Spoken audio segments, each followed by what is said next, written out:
kayo ay nakatutok sa Halaman Kaalaman para sa masaganang buhay.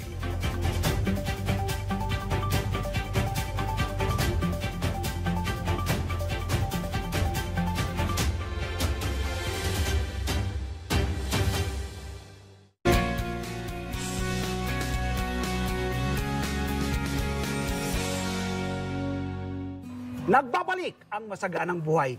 Kasama ko pa rin po si Sir Glenn. Ngayon itutur tayo dito po sa kanilang napakagandang garden, gulayan sa Paran. Sir Glenn, iba yung pamamaraan mo Pabaligtad po yung mga bote po ninyong tanim Tawag namin dyan ay inverted planting. Oo, ito Sir Glenn di ba?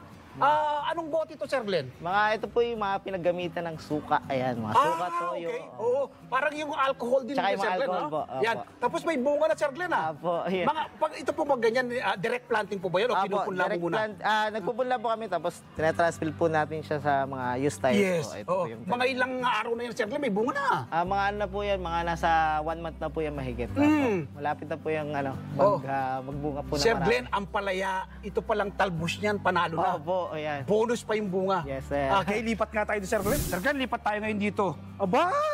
May mga estudyante mo to Sir Glenn Opo, yan po yung aking mga garden angels. Yan po yung mga katulong ko po din sa pagtatanim. na Alright. Sir Glenn, dinadamuan nila yung mga tanim natin okra. Yes, sir. Nang sa ganon ay mas maging malusog. Opo. Maliliit lang pa lang po itong okra natin Sir Glenn, may mga bunga na Opo, dahil po nilalagyan po natin ng pataba kaagad para abang buhay yan, continuous po yung fruiting yan Sir Glenn, Basta po ang okra, pag kinukunan nyo po siya, dire-diretso po. Bunga siya ng bunga, Sir Glenn. Paano naman po pagtatanim ng okra? Direct planting Direct planting po tayo dyan sa okra. Hindi na po natin pinupunla yan. Yung seeds mismo? Opo, dyan na po kaagad. Parang plant and forget to Sir Glenn Pag naitanim mo, antay mo silang mamunga. Ganun lang kada. Kahit hindi masyadong diligan po yung okra, medyo mataas po yung survival rate po. Yes. Sir Glenn, yung mga angels mo. Ayan, masisipag po yan. Mga bata pa lang, marurunong na paglaki nito mga to, kahit sa loob ng bahay nila, gilid ng bahay, magtatanim din siguro sila. Opo. Sir Glenn, dito po bang nakalipas na bagyo? Ano pong naging epekto sa mga halaman po ninyo? Ayan, medyo humapay lang po ng konti pero meron naman po tayong mga tukod sa ating halaman. Yes. Kaya po medyo hindi po siya natumba lang.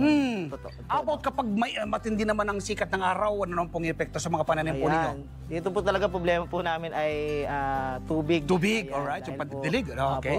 Pero marami po kaming mga rain catcher po dyan. Aha. Yun po yung ginagamit namin as pandilig po. Aba, kapag gumulan pala, nakukuha na sa saudo ninyo yung Opo. yung tubig at Yes, sir. yun ang ginagamit na pandilig. Opo. Okay, Sir Glenn, lipat tayo ngayon sa iba pang yung mga pananim. Dito naman po tayo sa ibang tanim ni Sir Glenn. Sir Glenn, 2-in-1 ito Opo. Aha. May kamatis sa ilalim. Kamatis sa ilalim. Pabaligtad, Sir Glenn. Opo. Tapos mustasa. Opo. Ang laki pakinabang na isang bote Yes, sir. Patapon na bagay. Opo. Okay, lipat tayo banda rito, Sir Glenn. Tapos, paano po ito tinatanim, Sir Glenn? Kagaya ng kamatis na yan, paano siya tinatanim? Wala muna pong lupa. Ilalagay Alright. po si kamatis sa lampabaliktad. Tsaka po namin ilalagay siya ng Unti-unti lupa. maglalagay ka ng lupa. Pag may puno na po, tsaka po kami magta-transplant po ng mustasa. Mustasa. Opo. Naku, doble pakinabang, Sir Opo. Glenn Para po wala po sayang talaga. Pwedeng gawin ng ating mga kababayan, Opo, Sir Glenn? pwede po nilang gayahin yan. Tsaka sabi mo, yung punla, binibigay mo lang. Opo. Pwede. Ito, Sir Glenn, magsisimula ng flowering ito, Opo, malapit na po yan. Yan, pwede na flowering yung kamatis mong yan, Ay, isang Anong buwan. variety po yan, Sir Glenn? Ito ba Ay. yung malakas mabunga? Hindi ko po matandaan. Oo. Pero maganda po yung bulas nila. Opo. Ayan, Galing po kasi sa City Agri yan. Ayun. Opo, kaya hindi ko po alam yung punla nila. Binibigay po kasi ng City Agri po yung mga Ayun. Okay, lipat tayo banda rito, Sir Glenn. Sir Glenn, ito ibang, ano na mga laman to, Sir Glenn? Nag-start ng flowering nila. Ayan, ito po yung mga pipino. Cucumber, Original okay, po. Original po, may sitaw po dyan. Kaso nung nagpadamo po kami, nasama po si sitaw. So, kaya po, meron pong maliit, Yes. may malaki. Oo. Kasi po, pag nabubulot ng bata, salpak po ako ng Sir Glenn, bagong ito halaman. mayroong insekto. Pag Ayan. ginagawa ko dyan, inuhuli ko lang yan Ito po, ayan. Tapos pinipisat ko Ang tawag po dyan ay tiricide. Yun, tiricide. Titirisin mo lang. Natural and organic tiricide. Walang chemical, walang halong chemical. Sir Glenn, ang pipino, yan, paano po naman po tinatanim ang pipino? Di ba mahirap palagaan yan? Madali lang po yan. Pag once na po yan ay na-transplant na po, lalagyan nyo lang po ng trellis at hihintayin nyo lang pong gumapang. Tapos within 1 month or mahigit. 1 month. Ayan, Alright, pwede na po nag-start tayo. ng Ayan. flowering na siya, no? Flowering na po siya. Ayan po. Sir Glenn, makikita mo mula sa ilalim hanggang itaas meron siyang flower, no? Opo. Lilitaw Pero to. kailangan po nating i-prune din po yan. Oh, so kasi- pinupruning Opo. siya. Alright. Pero sa mga bata ko po kasi ipapaprune yan, kaya hindi ko po siya pinuprune kasi gusto ko po Ayun, silang matuto. matutong mag-prune. On hands Ayan po. talaga. Opo. Alright. Banda rito tayo, Sir Glenn. Sir Glenn, meron nakalagay pala rito yung health benefits ng cucumber. Opo, ayan po. So, hindi na kailangan magtanong yung mga estudyante na, alam na kagad. Yes, sir. Yan po yung, yung kahalagaan po ng may level po ng Yes. ating mga halaman. Nababasa po yun ng mga bata. Tama po. Sir Glenn, merong pumukaw ng aking paningin dito eh. Opo. Ano ba itong buhating ito at merong nakalagay na ano bang chemical ba to? Ano ba to? Ito po yung natural insect attractant po natin. Okay. So, yung mga insekto po na kumakain po ng ating mga halaman, Oo. pumupunta po dito at natatrap. Trap sila. Oo. Medyo ano lang po, basa ng ulan. Oo. May Kaya, patibong ka pala, Sir opo, Glenn, ha? patibong po yan. Ng mga Kasi insekto. po, lagi pong kinakagat tong ating pipino ng Oo. yellow beetle bug. Oo, nako, kakaganda nito, Sir Glenn. Apo. Ano na lang ang bibilangin mo? Araw na Araw lang. na lang po, Harvest ka na dyan. Apo. Yan, no? Kagaganda. Lipat naman po tayo sa iba pong mga laman. Okay, papasok naman po kami ngayon sa aquaponics method of Apo. farming ni Sir Glenn. Sir Glenn, eto, ano pong isda ang nakalagay dyan? Meron po kami mga alagang hito po. Hito dyan. po yan. Mga ilang pieces po nilagay po ninyo dyan? Around 50 pieces po yan, pero dahil po pag umuulan, si hito medyo malakas lumundag. Oo. Naubos tumatalon po. sila. Tumatalon po kasi. Oh, so ngayon, pwede ba pakainin natin, Sir Opo, Glenn? pwede po, pwede Okay, po. tira. Ito yung mga feeds na, ano, tingnan nga natin. Wala, Mga feed. Oh, yun. Malalaki na, Sir Glenn. Malalaki na po yan. Mga Ready ilang ano for na po harvest. ito? Mga Nasa ilang, around 20 na lang po siguro yan. Oo. Opo.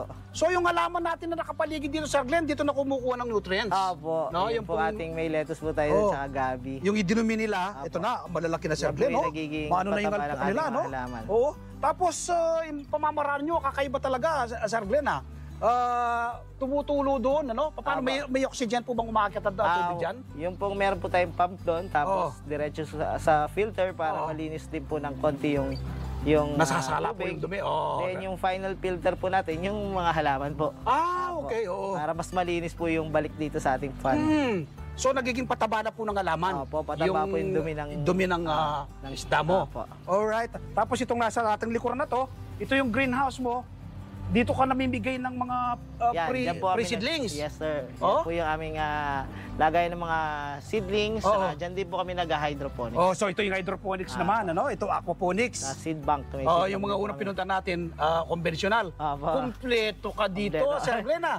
Oh, tapos ano po pang plano mo pang idagdag ngayon dito, Sir Glenn? Habang patuloy yung improvement po ninyo? Gusto ko pa po magdagdag sana ng mga pan pa po dito kasi okay. medyo silong din po kasi to, hindi po namin mataniman ng ayos. So magdadagdag pa po kami sana dito ng pan. Okay. Tilapia naman po. Okay. Sir Glenn, salamat po. Una sa Thank you panayam. Pangalawa, sa pagtour po ninyo sa team ng Masaganang Buhay. Dito po sa inyong napakagandang garden. Thank you. Baka may nais pa ko yung pasalamatan, Sir Glenn. Ayun po, pinapasalamatan ko po ang aming mayor, Yes. Mayor Arthur B. Robes. Mm. Si Ma'am Joyce po, Garcia na nag-introduce po sa akin dito. Yes. At yung mga yung mga kasama ko pong guro. Yes. Ito po sa tsaka yung mga estudyante po na tumutulong dito sa aming gulayan. Ayun, si Sir Glenn San Diego, coordinator ng Gulayan sa Parlan. Dito po yan, sa Marangal Elementary School, San Jose del Monte, Bulacan. Huwag po kayong bibitiw. Magbabalik pa ang Masaganang Buhay. Kayo ay nakatutok sa Halaman Kaalaman para sa masaganang buhay.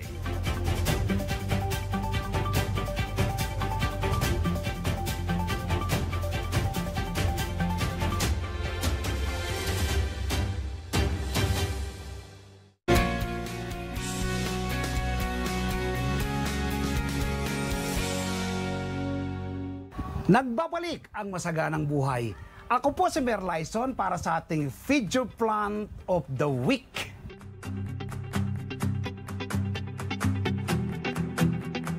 Ngayon po ay isi-share ko po sa inyo ang simple at napakadaling pagtatanim ng Pechay Bagyo sa mga bote ng mineral water.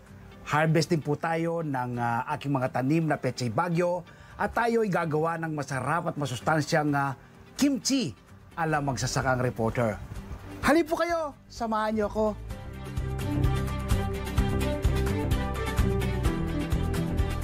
Ang Pechay Bagyo ay kilala sa tawag na Nepa cabbage na maaring iluto o di kaya ay kainin ng ilaw. Gamitin sa salad, mga sabaw, igisa o di kaya ay idagdag sa ating paboritong noodles. Isa itong versatile na gulay na punong-puno ng nutrients. Kabilang na dito ang potassium na nakakatulong sa ating puso, muscles at kidney. Gayon din ang pagmamanage ng ating blood pressure dahil pinapanatili nitong kalmado ang ating mga ugat. Ang Pechay Bagyo ay mayroong mataas na vitamin B9 o folic acid para sa malusog na red blood cell production na mahalaga ring sa pagre-repair ng ating DNA at iba pang genetic components. Puno rin ito ng taglay na vitamin C at copper na nagpapalakas ng ating immune system. Nakakatulong sa collagen formation sa ating mga tissue, iron absorption sa dugo, heart rate regulation, pagpapagaling ng sugat at overall maintenance ng ating mga buto at ngipin. Mayaman rin ito sa iron na nagbibigay ng enerhiya sa ating katawan. Nagpapahusay ng kalidad sa pagtulog, gayon din ang pagkakaroon niya ng mataas na manganese para sa ating brain function. Ayon sa mga pag-aaral, ang palagiang pagkain ng Pechay Bagyo ay isa ring magandang paraan upang makaiwas sa anemia. Ilan lang po yan sa napakaraming taglay na health benefits sa ating katawan ng Pechay Bagyo. So ngayon ay isi-share ko po sa inyo ang pagtatanim ng Pechay Bagyo, no? Sa mga bote ng mineral water. So ito pong mga boteng ito ay pinagtaniman ko na po sa iba ko pong mga halaman, pero pinagpahinga ko po ng almost 2 weeks yung ating lupa, hindi ko kaagad tinaniman. So ito lang po yung ating mga punla na Pechay Bagyo, ating itatanim sa mga bote ng mineral water, no? So ito po ay ano niya po ito, no? Ayan, bukang ano niyo po, itiling dasol niyo po yung lupa, ano? Ayan, buwagagin po yung lupa. Ayan. Ayan. Napakadali pong pagtatanim at pag-aalaga ng Pechay Bagyo. Tuwing kayo po magtatanim, lagi pong buhagagin ang lupa. Tulad nito, no? At sa ganoon ay hindi po maipit yung ating mga bagong tinatanim. So ngayon kukuha na tayo ng ating seeds, ano? Kikita niyo po yung seeds natin ay kanyang mga ugat, oh. Yung kanyang mga ugat. Maganda po kapag nasa seedling tray sila, no? Yung ugat po ng mga halaman ay buo. Yan, hindi po sila, hindi siya masisira yung kanyang mga ugat. Tapos ganyan lang po, tayo lang pong ganyan. Yan. So meron na tayo isang tanim. Ito, tayo ng ating seeds. Ayun. Ganda po kapag nasa seedling tray sila. Sabi ko nga po ay buo pong makukuha yung ating mga seedlings, no? Yan, no? Tignan po, ayan. Maganda pong maglilipat tanim. Magtatanim po ng ganito. Ugaliin nyo po kapag lubog na yung araw, no? Kapag po kasi lubog na yung araw, magagaranti po natin na 100% mapapatubo po natin ang ating mga nililipat tanim, mga ating tinatanim na halaman. Ito, dalawa siya, oh. So, dalawa. Pwede pong pag-iwalayin yan, ano? Iwalayin natin po natin. Yan. Yun. Dito yung isa, dito yung isa. Yan. Simpleng pagtatanim ng Pechay Bagyo. Yung Pechay Bagyo po, within 40 days, ano, mula sa pagkakatanim ng ganyan, ay ma-harvest mo na po yan.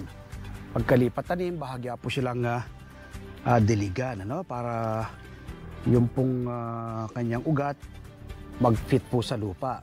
Konting-konti lang naman po. So yan po, yung ating mga bagong lipat tanim na Pechay Bagyo. Yan. After 40 days, so ito na po yung ating mga tanim na Pechay Bagyo sa mga bote ng mineral water. Simple-simpleng alagaan at patubuin po ang Pechay Bagyo, no? Habang lumalaki po sila, nagdadagdag